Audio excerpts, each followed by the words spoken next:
Jadi kakak di sini harus kuat.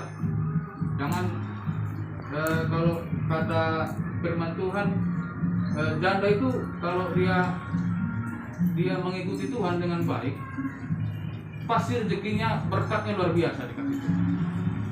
Itulah firman Tuhan. Itu aja lo pegang. Jangan yang lain-lain. Ya.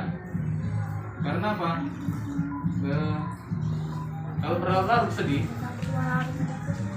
orang ini yang menderita, anak-anak ini, apalagi sebulan itu kurasa nggak ngerti itu. Belum paling ngerti itu kan? Udah. Anak-anak ini, apalagi sebulan itu kurasa nggak ngerti itu. Udah ngerti tuh. Belum paling ngerti itu kan? Udah kalau ngerti sama bapaknya. Udah. Sedangkan malam aja masih dia mana bapak mak katanya. Iya, masih dicari-carinya kan? Belum paling ngerti kan? Masih dicari-carinya. Jadi belum mengerti dia kayak mana udah bapaknya. Jadi